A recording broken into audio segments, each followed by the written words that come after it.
Hi everybody, happy Wednesday. I hope everybody's having an awesome week. We are back this week with on-model makeup tutorials. In today's video, you're gonna get to see how I work with someone with deeper skin. You're gonna see a really classic makeup look. So winged liner, I'm doing a full strip lash application and a really bright red lip. I'm so excited for you to see how this look turned out. Our model had absolutely beautiful skin, and I also used the Cinema Secrets foundation on her, so you will see that as well. The Cinema Secrets foundation is one of my favorite foundations to use for people with deeper skin. I love how much pigment it has, and it works really well on a lot of different skin types. Even though her skin did not require a lot of foundation, you'll be able to see how I like to work with that product. At the end of this video, there is a little bit of bonus footage. Our model had really cool style, and she wanted me to do a graphic liner look on her. So we did almost a cut crease and a double wing using the Bobbi Brown eyeliner gel, which a lot of you recommended to me, and it's an amazing product. So you will get to see how I create this challenging graphic liner look at the end of this video. Hope you guys enjoy. Starting this makeup application with the ordinary rose hip seed oil, I'm using it almost as a mask.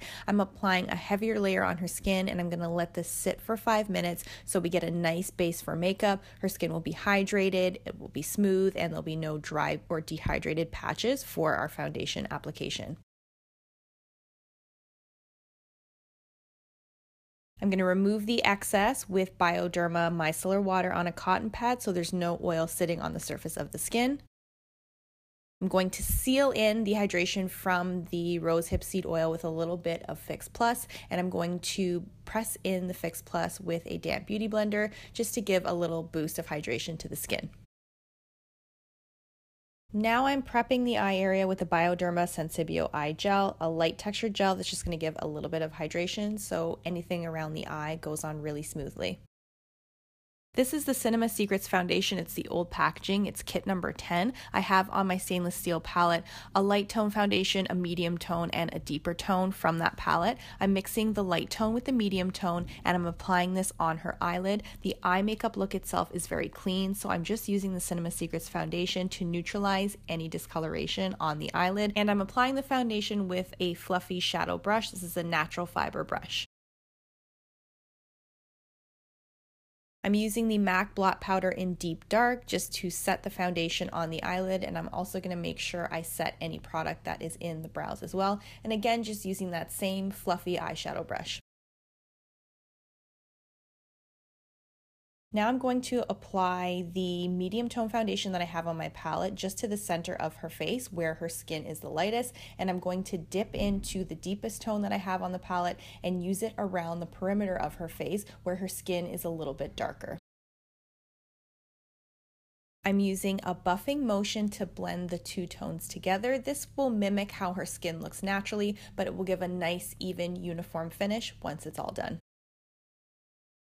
I'm taking a spoolie and I'm just brushing out any excess product that is sitting in the eyebrows. I'm going to start with my favorite brow product. It's the Anastasia Brow Primer. I'm just going to work this into her brows. The benefit of using this product is that you get both control and a primer for the brow powder duo. Now, of course, I'm using an angled brush with the Anastasia Brow Powder Duo in Granite, which is a neutral, almost gray, really deep dark gray tone for the brows. I don't want to fill her brows in with something black because it's going to be too deep. What I'm doing with her brows is starting to fill them in the center of the brow, and then I work outwards from the center. Her brows naturally are very sparse towards the inner corner closest to the nose, so I want to make sure that the product does not go on too heavy in that area of the brow. So you will see me fill it in very gently when I am filling in the brows closer to the bridge of the nose, and then you'll also notice that I am consistently brushing that powder into the natural brows so the product blends really seamlessly.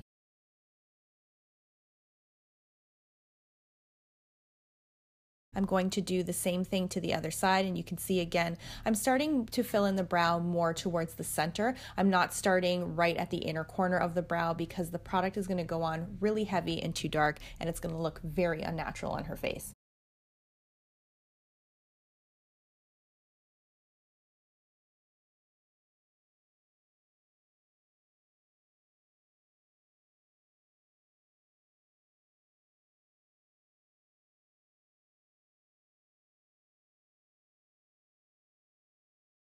Now I'm taking the Brow Wiz pencil in ebony and I'm just filling in the most sparse parts of her brow with a few light pencil strokes. Again, this just makes the brows look a little bit more natural, the hairs look a little bit more natural, and it helps to blend the hair and the powder product together. Now I'm going to finish the brows using a little bit of NYX Tinted Brow Mascara in black. Just put those hairs into place and blend everything together. You can see there's a tiny little bald spot in the brow that was driving me nuts that I had to fix and fill in with pencil. Back to the foundation that's on my palette. I'm taking the lightest shade of foundation that I have on my palette and I'm applying it just underneath the brow bone with an angled brush. This helps to define the brows a little bit and also provides a natural highlight on her brow bone. Because this eye makeup look is very simple, a nice natural highlight is a subtle touch, but it's a really great finish to the eye makeup look that we're going to be doing. Doing the same thing on the other side, just defining the brow a little bit, applying that lighter colored foundation, blending it in, and it creates just a nice natural highlight on the brow bone.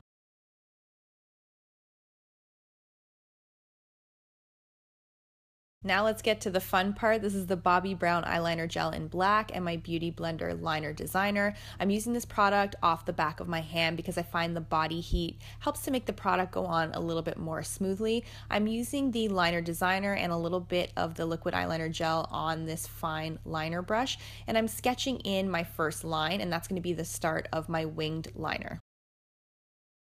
You will also notice throughout this application, I like to apply a little bit of liner, step back, make sure everything is even and symmetrical, and the shape of the liquid liner suits her face and her eye shape. Now that we have the basic direction and the sort of first line for the liquid eyeliner sketched in, what I'm doing now is using my pinky finger to pull the skin on the eyelid backwards just a little bit to give a little bit of resistance. And you want to use a little bit of pressure when you are drawing on your liquid liner. This will prevent the liquid eyeliner from skipping across the eyelid, and it will give you a smoother, more controlled application. Now you'll be able to see how I slowly build up my liquid liner. I always make sure that my client or the model that I'm working on has their eyes open and looking downwards, especially when I am filling in the liquid line that's closer to the inner corner of the eye. That just gives you a nice, smooth application. If they close their eye or close their eye too tightly while you are applying the liquid liner, you won't get that nice, smooth, clean liquid eyeliner application. So be patient, build your eyeliner slowly, make sure you fill in a little bit of the lash line, step back, make sure the thickness and shape of the liquid eyeliner suits the person's eye shape as well. You don't want something too thick, but you also don't want anything that's too thin and won't be visible when they are looking at you straight on. You'll notice that I don't do everything in one shot with liquid eyeliner. For me, I just find I like to build my liquid eyeliner gradually. I just find that works best for application for me personally.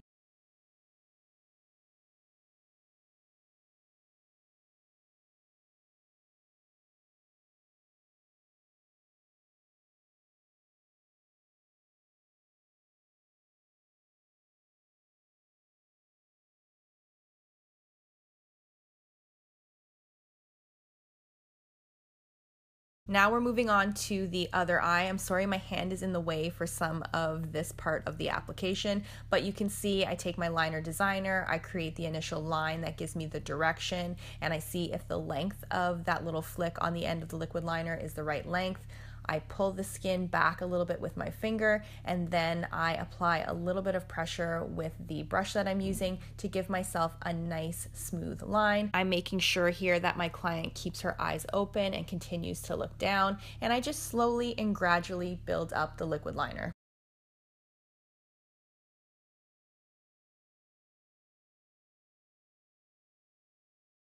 Another important thing that you want to remember when you are applying liquid eyeliner, you have to make sure that it goes right to the base of the lash and that you don't have skin showing in between the liquid liner and the lash line. So really make sure to lift up that eyelid and get right in there with the brush that you're using for your liquid eyeliner application. Whether it's an angled brush or a finer liner brush, just make sure you get right to the base of the lash. It's really important. Take the extra time and really get in there with your brush so you can have a really seamless dark liquid eyeliner.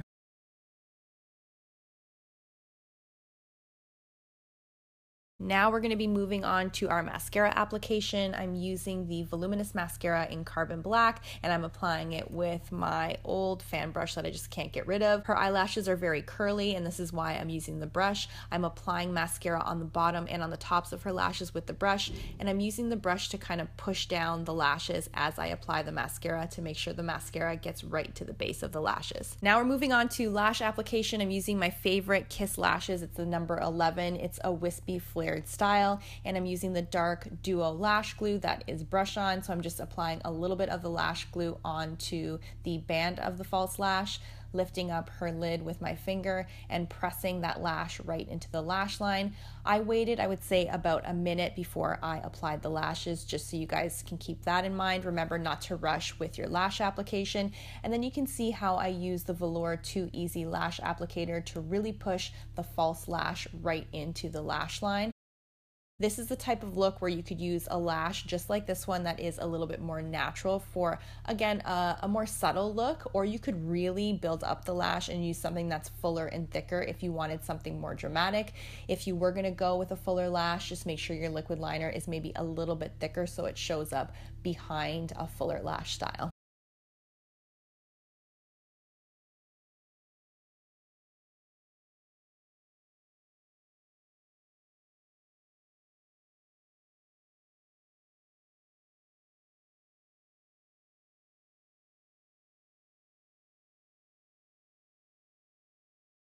Now I'm taking a little bit of the voluminous mascara on the back of my hand and I'm just filling in the lash line. Sometimes the glue can dry a little bit shiny, so I want to mat it down with some of that mascara just on the top of the lashes.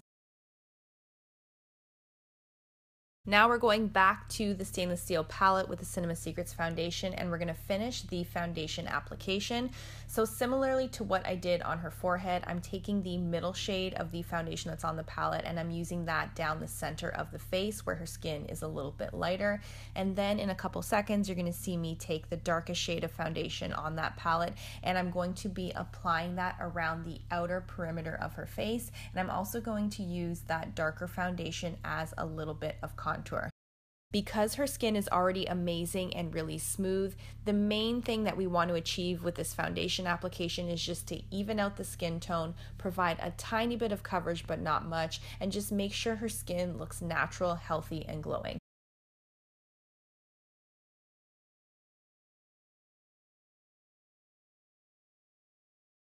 So I'm just taking that darker shade, and you can really see it on this side of the face, and I'm using it as a really soft contour. This foundation buffs into the skin really nicely, so make sure when you are applying this product, if you're going to try this with some of your own clients, you use a buffing motion to apply the foundation. Our model for today does not need a ton of concealer, but I'm going to use the MAC Pro Conceal and Correct palette in dark, and I'm mixing it off the back of my hand. I just grabbed a couple shades from that palette, and I'm going to mix it as I go with that orange corrector. I'm just using a tiny bit of that mixture on the inner corner of her eye and just slightly underneath the lash line, just to give a little bit of a brighter look. I'm also going to take this same concealer and corrector combo, and I'm going to apply a little bit just down the bridge of her nose, just around her mouth and on her chin, just for a little bit of concealing and more of a brightening effect on the skin. And we're going to make sure that gets really worked in with a damp beauty blender. Just to make sure our concealer application is flawlessly blended into the rest of the skin, I'm using this synthetic brush from Real Techniques to just blend everything together before we set the foundation and concealer. Now we are going to set all of this with the Laura Mercier translucent setting powder. I'm using just a tiny amount of the setting powder, pressing it into the skin and buffing it out. This powder is just going to give us a nice natural finish. It's not going to look too matte, and you're not going to see a residue of powder either under the eye or on the forehead. And this powder can be used on deeper skin tones if you use the right amount. Too much powder is going to show on a deeper skin tone, so just be careful with how much powder you're using to set your foundation. I also noticed her eyelids were getting just a tiny bit shiny, so I'm taking some of that shine down with a little bit of powder on the brush. Now I'm taking MAC Studio Fix Foundation in NW58. This foundation is probably about 2 to 3 shades darker than her skin tone, and I'm using this as a product to contour and to add a little bit more definition to her face. So I'm applying this just along the hairline, and I'm going to apply this also in the contour of her cheek. Don't want anything too harsh, and I want the contour to look healthy and natural, so that is what I'm doing with the Studio Fix foundation here.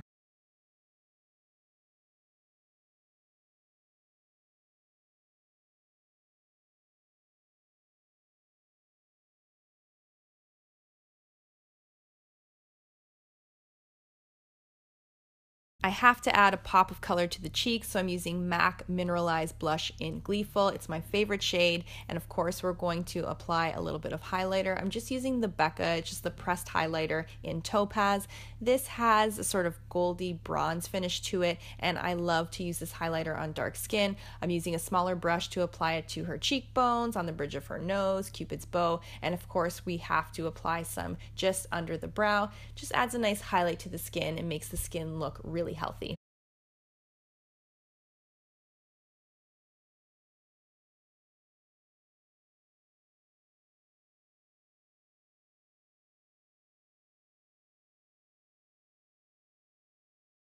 Now I'm using MAC lip liner in Mahogany to line her lips. I'm not a huge fan of using lip liner, but because we're doing a bold red lip, I like to have lip liner down as a first step when I'm creating a bold lip because it almost gives me a guideline to follow when I am applying my lipstick. So now I'm going in with the lipstick. This is a Maybelline lipstick. It's called Smoking Red. It's a very rich, almost a warm brownie red. It's a beautiful color on darker skin. I'm using my lip brush and I'm sort of following the guideline that I created for myself with the Mahogany lip liner, and I'm filling in her lips. Again, I'm going slowly because I don't want to spend a lot of time cleaning up that lip line. I want to make sure that my application is precise and accurate and neat, so the lip liner can help with this. Once I finished applying the Maybelline lipstick, I took a look at her lips and I wanted to add some more definition. I wanted to make it look a little bit more interesting and intense. So I used this Pat McGrath lipstick in Blood 2, and I'm taking it, it's a shade that's almost like a really deep purpley browny sort of reddy shade. It's a really rich shade. It's quite a bit darker than what I have on her lips already, and I'm using this to add some definition just to the outer edge of the lips, so on the outer corners, and I'm just sort of blending that down to the center of the lip. I want that brighter red to show through on her lower lip, but adding a darker shade just sort of around the lip line and blending it into the lip and keeping the lower lip a little bit brighter really adds some nice definition and interest and sort of takes the lipstick to the next level. Now we're going to get to the fun part of this tutorial and the most challenging part for me. Graphic liner looks are really hard to do, and they're really hard to get symmetrical as well. So you can watch in the next couple of minutes and you can see how I created this crazy graphic liner effect. It's basically a cut crease and a double winged eyeliner on the outer corner of her eye. So I started by thickening her original lash line, and then with the cut crease, I sort of sketched it in, and I had the end of the cut crease match up with the center of her eyeball. So that was sort of my point for reference. And I do this on the other eye as well, because when you are creating looks like this, you do have to have points of reference where you can measure sort of on both eyes what's going to make the liquid liner more symmetrical. So for me, for that cut crease portion, I picked the center of her eyeball as my ending point. So basically what I do is take a fine brush and I sketch in the shape that I want, and then I go in, make it a little bit thicker, and I refine it a little bit. Again, this angle is not the best for you guys to see, but I just wanted you to see my process and how I create graphic eyeliner looks like this. They can be very challenging, and it's not easy to get them done perfectly each time. You will have to go back and correct things with a Q-tip. Your lines might not be even, they might not be the same thickness, but these are things that you have to practice and get used to, and you can watch me slowly work away. The cut crease for me was the most challenging, so I had to go very slowly, step back a lot to make sure that both eyes look symmetrical. And once we had the symmetry down, I just made sure that they were matching in thickness.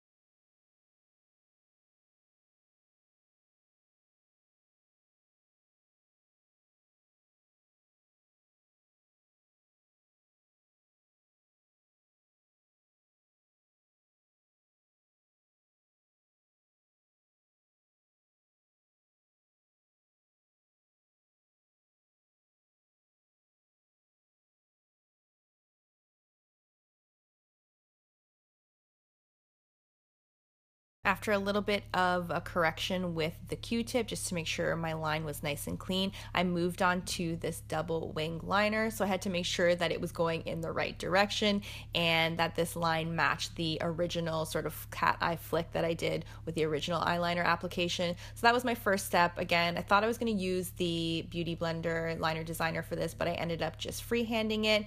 So you'll see me sort of lightly sketch in the line, make sure it's going in the right direction, make sure it's symmetrical and even on both sides, and then from there just thicken it up a little bit and refine the line until it looks perfect and both eyes match.